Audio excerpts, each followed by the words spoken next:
अस्सलाम वालेकुम प्यारे नाजरीन। मटन स्टीम रोस्ट की बहुत आसान और मज़ेदार रेसिपी आज आपसे शेयर कर रही हूँ।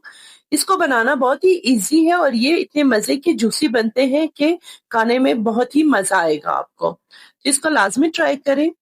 इसके लिए 1.5 किलो मैंने मटन लिया है और आपने लेनी है लार्ज पीसेस। ये इतने लार्ज होनी चाहिए। इनको अच्छी तरह वॉश करके पानी ड्राई करके नमक लगानी है दोनों साइड से और 10 मिनट के लिए रेस्ट देनी है ताकि नमक अच्छी तरह एब्जॉर्ब हो जाए। एक फ्राई पैन में अच्छी तरह ऑयल को गर्म करें और दोनों साइड से इनको रोस्ट करें। इतना रोस्ट करना है हाई फ्लेम पे कि ये दोनों साइड से गोल्डन ब्राउन हो जाए। इस रेसिपी के मेन पॉइंट है, तो इस पॉइंट को लाजमी करें आप। दोनों साइड से अच्छी तरह गोल्डन ब्राउन होने तक इसको फ्राई करें।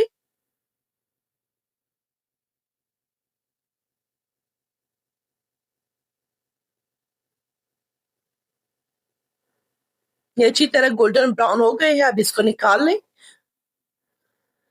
आगे का प्रोसेस करते हैं। इसमें 1 कप दही लेनी है।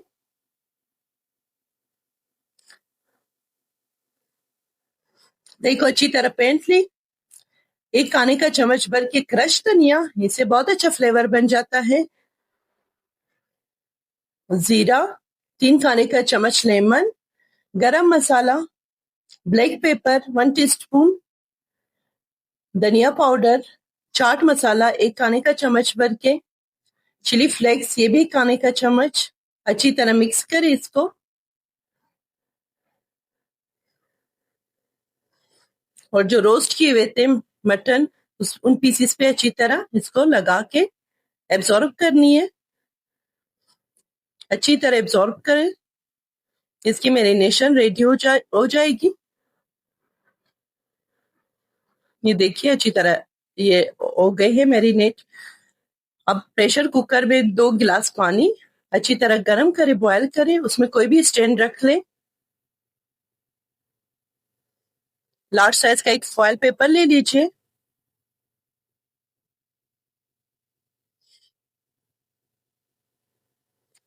उस पे बटर पेपर सेट करके रख लें, क्योंकि गोश्त के पीसेस जो है वो चिपक ना जाए फॉयल पेपर के साथ, इस वजह से बटर पेपर भी बीच में रख दीजिए तो आसानी रहेगी। ये पीसेस सारे जो रोस्ट किए थे ये इसमें सेट करके रख दें।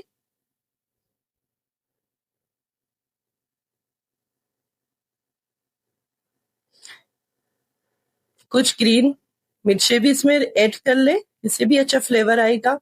अच्छी तरह इसको फोल्ड करें। बटर पेपर को पहले फोल्ड करें और इसके बाद फॉयल पेपर को अच्छी तरह फोल्ड करके हर तरफ से सील कर दें। ये मटर अच्छी तरह बेक हो चुके हैं।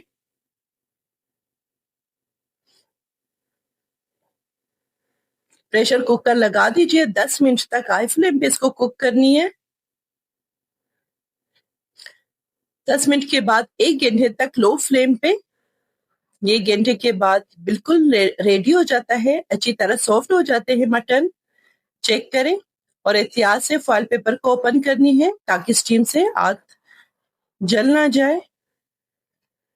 अभी चेक करते हैं। ये देखिए, देखने में भी कितने जूसी और मजेदार लग रहे हैं। बिल्कुल परफेक्ट रेडी हो चुके हैं। ये देखिए आसानी से ये अलग हो जाते हैं। डिश आउट करें और ये मजेदार जूसी रोस्ट फैमिली के साथ एंजॉय करें। बहुत ही मजेदार बनती है। इसको लाजमी ट्राई करें आप। राइस के साथ भी इसको खा सकते हैं और रायते के साथ भी इसको ट्राई करेंगे तो बहुत ही मजेदार बनेगी ये।